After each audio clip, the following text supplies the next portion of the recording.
వెళ్ళిపోతాం మమ్మల్ని పంపించమనే పరిస్థితికి వచ్చారు. అంటే ఆందోళన కూడా చేసే పరిస్థితికి వచ్చారు. ఇలాంటి చాలా జరిగాయి. నెక్స్ట్, ఇది మీకు ఒక ఐడియాకి 4,908 కోట్ల రూపాయలు ఖర్చు పెట్టి పోలవరానికి మనం ప్రాధాన్యత ఇచ్చాం. వాళ్ళు డబ్బులు ఇవ్వకపోయినా ప్రాజెక్టు ఆగకుండా పోయాం. వీళ్ళు వస్తానే 3,385 కోట్లు వాళ్ళు ఇచ్చిన డబ్బులను డైవర్ట్ చేశారు. That is the difference.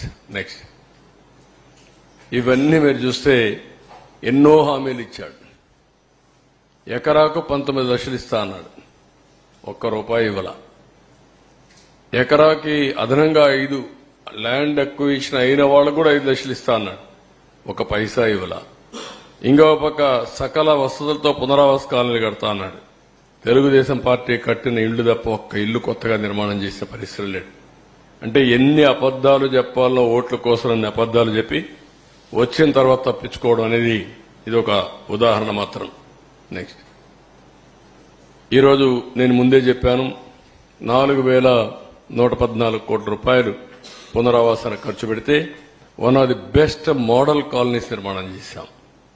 Excellent infrastructure పెట్టాం. అవన్నీ ఎక్కడికక్కడ వదిలేసే పరిస్థితికి వచ్చారు. నెక్స్ట్, వీళ్ళు చేసిన ప్రకటన మీరు ఒకసారి చూస్తే మొదటి ప్రకటన 2021 జూన్ నాటికి పూర్తి, రెండో ప్రకటన 2021 డిసెంబర్ నాటికి పూర్తి, మూడో ప్రకటన 2022 జూన్ నాటికి పూర్తి, 4 డిసెంబర్ నాటికి పూర్తి 2022. ఐదోసారి ఎప్పటికవుతుందో మాకు తెలియదు, ముంచేశారు. ఇప్పుడు ఈ ప్రాజెక్టుకి ఏ పరిస్థితి వచ్చిందంటే కేంద్రం ఇంటర్నేషనల్ ఎక్స్పర్ట్స్ ఇన్వైట్ చేసింది. మొన్నే ఒక జియో ఇష్యూ చేశారు. అమెరికా నుంచి 2, కెనడా నుంచి 2 ఎక్స్పర్ట్స్ ని పెట్టి ఎవ్రీ మంత్ 10 days ఇక్కడ ఉండి ఏ అధ్యయనం చేసి రికమెండేషన్లు ఇమ్మని, ఎట్లా కాఫర్ డ్యామ్ని రెక్టిఫై చేయాలి, డయాఫామ్ వాల్ ఏ విధంగా ఇచ్చేయాలి, ప్రాజెక్ట్ యొక్క సేఫ్టీ ఏంటి, వాళ్ళందరితో రికమెండేషన్లు తీసుకుని ముందుకు పోవాలని ఉద్దేశంతో పిలిచారు. ఈ మంత్ గాని ఫస్ట్ వీక్ గాని వచ్చే అవకాశం ఉంది. వాళ్ళు వస్తానే వాళ్ళు కూడా అధ్యయనం చేసిన తర్వాత కొంత క్లారిటీ వస్తుంది. అంటే ఇక్కడుండే CWC central water works department commission, central water commission చేతులు తీసే పరిస్థితికి వచ్చారు. కాబట్టి ఇంటర్నేషనల్ ఎక్స్పర్ట్స్ కూడా పెట్టి వీళ్ళు వాళ్ళు కూర్చొని, ఎందుకంటే బిగ్ ఇష్యూ సేఫ్టీ ఇష్యూ, అలాంటి సేఫ్టీ ఇష్యూస్ కాంప్రమైజ్ అయితే ఇబ్బంది వస్తున్న ఉద్దేశంతో వీళ్ళందరినీ పిలిచారు. వాళ్ళందరూ వచ్చిన తర్వాత ఒక అవగాహన వస్తుంది. తర్వాత ఏం చేయాలో మనం ఆలోచించడానికి ఒక ఇది వస్తుంది. ఇది ఈరోజు చూస్తే మీరు హైడల్ ప్రాజెక్ట్ మొత్తం 2020 నాటికే పూర్తి అయ్యేది. ఈ రోజుటి వరకు ఇది పూర్తి కాలేదు కాబట్టి మినిమం 3,000 కోట్ల రూపాయల నష్టం వచ్చింది, ఆపర్చునిటీ కాస్ట్.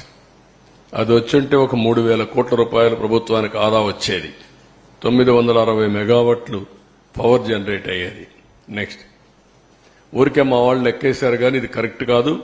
దానికి కూడా ఈ రోజు మొత్తం 4,900 కోట్ల రూపాయలు అదనంగా అవుతుందని.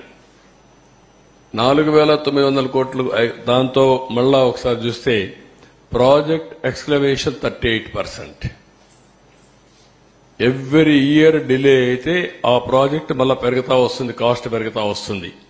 ఇప్పటికి 38% పెరిగిందని కాస్ట్. ఇంకొక పక్కన ఐడిల్ ప్రాజెక్టు వల్ల 3,000 కోట్లు, వ్యవసాయానికి నీరు అందకుండా పోయిందాని వల్ల ఒక 45,000 కోట్లు. ఇవన్నీ కూడా ఆపర్చునిటీ కాస్ట్ లో జీఎస్టీపీ, రైతుల ఆదాయం మొత్తం తగ్గిపోయే పరిస్థితి వస్తుంది. ఒక ప్రాజెక్ట్ వస్తే ఏ విధంగా లాభాలు వస్తాయి, ఏ విధంగా జీఎస్టీపీ పెరుగుతుంది, ఏ విధంగా పర్సనల్ ఇన్కమ్ పెరుగుతుంది అని ఒక ఉదాహరణ. ఆ రోజు కావాలని చెప్పి మాట్లాడింది అవినీతి జరిగిందని. అవినీతి జరిగిందని ఎంక్వైరీల మీద ఎంక్వైరీలు వేశారు. ఎక్కడా వీళ్ళ మనుషులను బంధువుని పెట్టుకున్నాడు, కానీ ఎక్కడా ప్రూవ్ చేయలేకపోయాడు. కడాన కేంద్ర ప్రభుత్వం కూడా పార్లమెంట్లో చెప్తూ ఎలాంటి అవినీతి జరగలేదని చాలా స్పష్టంగా సమాధానం చెప్పి ఢిల్లీ హైకోర్టు కూడా అఫిడవిట్ వేసినప్పుడు చాలా స్పష్టత ఇచ్చారు. దీంట్లో ఏమాత్రం అవినీతి జరగలేదు, చాలా స్పష్టంగా క్లియర్ గా ఉందని చెప్పి చాలా క్లియర్ సర్టిఫికెట్ ఇచ్చే పరిస్థితికి వచ్చారు. అంటే ఒక వ్యక్తి పిచ్చి కుక్క అని అరిసి మంచి కుక్కను చంపేసినట్టు ఒక మంచి